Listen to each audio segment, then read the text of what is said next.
Never before has mankind faced so many questions, so much anxiety.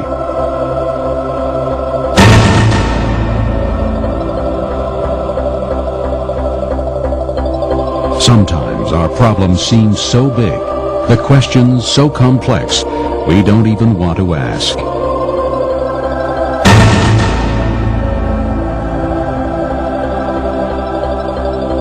But as we look at all the unsettling changes happening throughout the world, it's hard not to ask.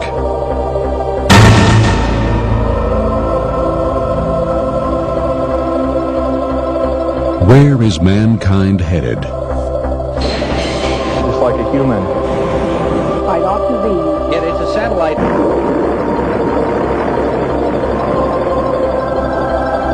Is the Earth sending us a wake-up call? Volcanic eruptions.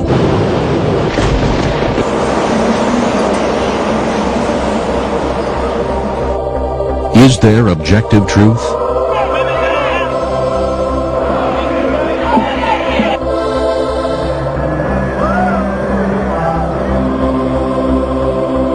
Does anyone hold the answers to our longing and despair? Muhammad the Prophet. Arguably the most... Oceans. Reverend Graham. There is from somewhere within us. Where is that somewhere? Is this the end of the age?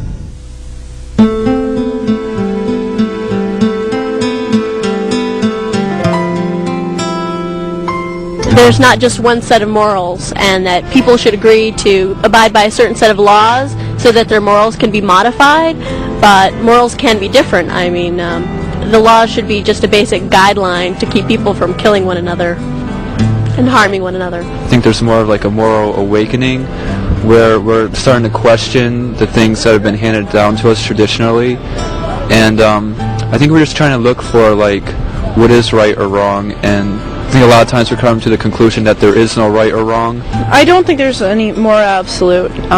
There's the only real thing I think that maybe should hold true for all people is the golden rule. Just do unto others as you would have done unto yourself. I mean, that's pretty much it. And I really don't think people are very moral at all. There's one Mother Teresa, and there's not much more than that. Hi, I'm Bill Gallatin, and as we look at the world today, we see a world filled with question. Where are we headed? With all this scientific knowledge and all the immorality, are there moral absolutes? Is there a God? And if there is a God, is he a God of love? Why so much hurt and pain? And if there is a God, how can we know that he actually exists and he's willing to reveal himself to mankind?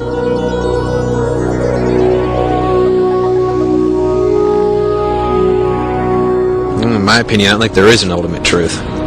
Our ultimate truths, I believe, are in ourselves. Everybody has it inside them. It's just a matter of listening to yourself. I used to believe in God when I was younger. I believed in all the stories. I believed in all the rules and the commandments when I was raised Catholic. But then I began to think about things more philosophically, more in depth, and there were just so many questions that I couldn't answer. So it got to the point where I don't really know if there are any answers, and you can't deny and you can't confirm either. One of the ways we believe that God has revealed himself to mankind is through the Bible. His revelation, it's so unique from other writings. One of the things that's so exciting about the Bible is prophecy. And the Word of God is 100% accurate concerning prophecy. We would like to show you one example of fulfilled prophecy. One of the most remarkable prophecies in the entire Bible occurs in the Old Testament in the book of Daniel. The angel Gabriel predicts the precise day that Jesus was to present himself as a king some 5 centuries later. In Daniel chapter 9, verse 25, Gabriel says to Daniel, "Know therefore and understand that from the going forth of the commandment to restore and to build Jerusalem unto the Mashiach Nagid, the Messiah the King, shall be 7 weeks and 62 weeks." These are 69 weeks of years, and the ancient calendars use 360-day years. And so what Gabriel is saying is that there will be 173,880 days between the commandment to the Messiah the King. Now the commandment to restore and to build Jerusalem was given on March 14th of 445 BC. This is recorded in Nehemiah chapter 2. The only time that Jesus permitted himself to be presented as a king was on the day we call the Triumphal Entry, which occurred on April 6th, 32 AD. From March 14th, 445 BC to April 6th, 32 AD turns out to be 173,880 days exactly. All of this was translated into Greek 3 centuries before Christ was born. And it remains as an incredible evidence to this very day that Jesus was exactly who he said he was. This numeric prophecy is so amazing that skeptics concluded that the book of Daniel must have been written after the time of Christ. But thanks to the discovery of the Dead Sea Scrolls in 1947, we know for certain that Daniel was written several centuries before the time of Jesus. This prophecy is thoroughly documented in Sir Robert Anderson's classic work, The Coming Prince. But we need not look at ancient history to substantiate Bible prophecy, only our evening news. We believe that we are in the countdown to eternity now. We also believe that you can see Bible prophecy being fulfilled before your very eyes as you watch the evening news every night of the week. World events that are taking place. We also believe that the Bible speaks of these things emphatically. We're going to look at 5 areas in the next hour that speak of these very things.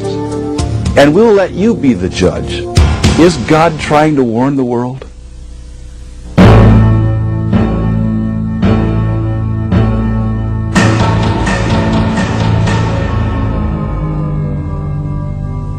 When the disciples came to Jesus on the Mount of Olives, and they asked him for signs of the end of the age, he said that there would be earthquakes in various places, there would be famines, and there would be pestilences. Of course, we see that there are major earthquakes that are increasing at an alarming rate in the last few years. Earthquakes of great magnitude. Of course, in the earlier years, people say, well, they've always had earthquakes. True. But we are now seeing an increase in major earthquakes, and thus we need to realize that these earthquakes that are shaking the world are a part of the whole prophetic scheme.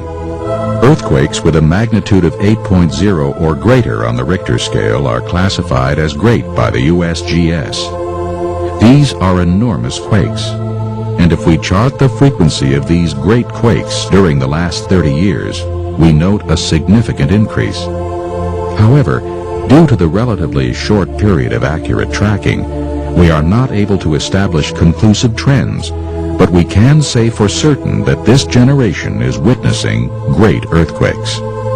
When one looks at a geophysical map of the Earth, it appears like planet Earth is a hard-boiled egg that's been dropped on the floor too many times. There are many different plates called tectonic plates that tend to move one alongside of the other. And it's along these areas of movement, the tectonic plate lines, that a major part of the earthquake activity occurs. And it's also interesting to note that it's along these areas where the majority of the world's populations are located. And when we look to the scriptural account in the future, when the Bible tells us that the cities will fall, it's interesting to note that these major cities are located along these tectonic plate lines. My biggest